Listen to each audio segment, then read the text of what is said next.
Hi, my name's Rachel Andrews. Welcome to Everyday Athlete.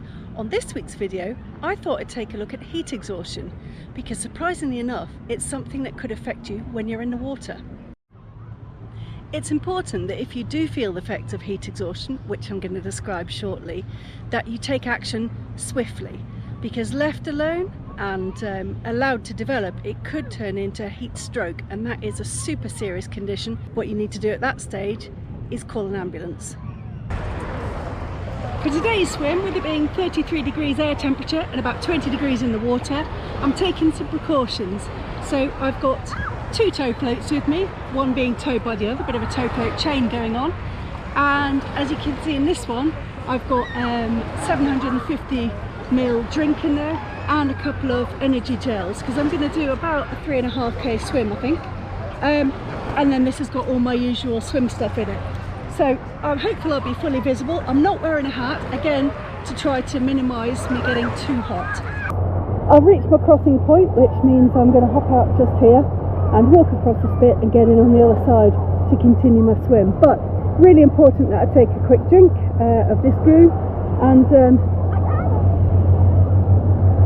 yeah, tastes as bad as it looks. Because something to remember is that you do sweat while you're swimming, and you just don't feel it, and you're not able to regulate your temperature as easily necessarily when the water is warm and the outside temperature is warm.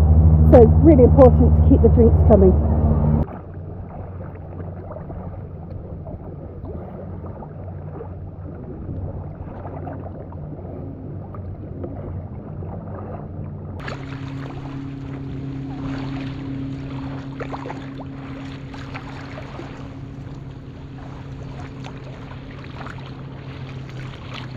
There's a couple of things that I'm looking out for in myself as I'm sort of checking in as I swim along, and that is that I'm not starting to feel excessively thirsty. I mean, difficult to tell when you're swimming in the sea. Also, that I'm not starting to get cramps in my arms, legs and stomach, and that I'm not starting to feel dizzy or sick or confused. So there's a number of indicators to watch out for. It's not all about the temperature of your skin, because on the land it's quite a lot easier to see if someone's looking pale and clammy and is sweating. You can't tell that you're sweating in the water, you just have to know that you are. So making sure you're keeping the drinks going.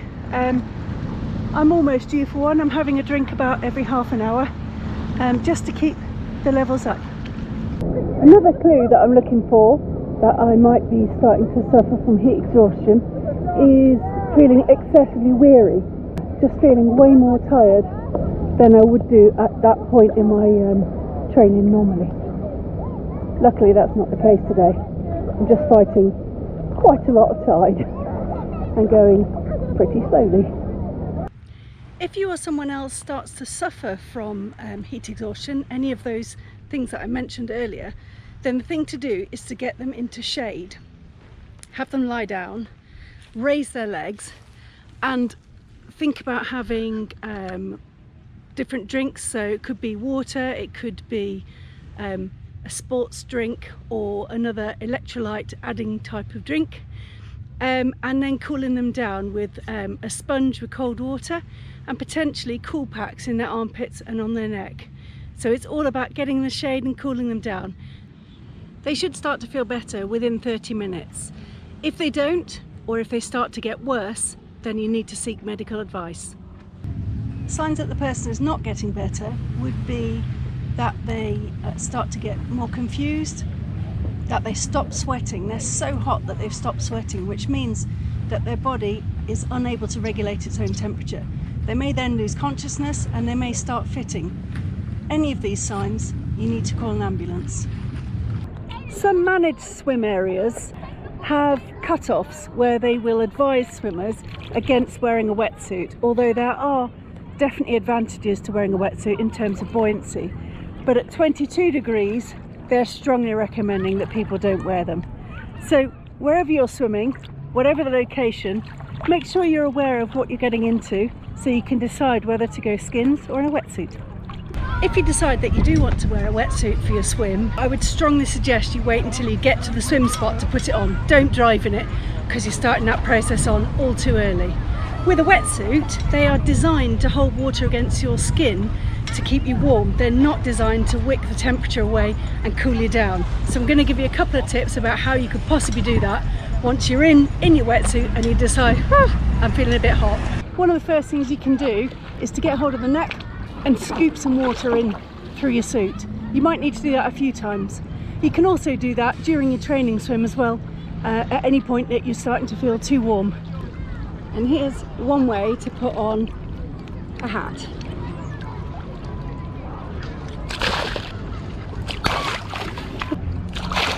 I don't know why that doesn't work. It's supposed to go on like a magic trick. If anyone knows how to do that, can they post a little video and tag me on it on Instagram? No. Well, what a great method for putting your hat on. You just need a paddleboarder and a lot of time.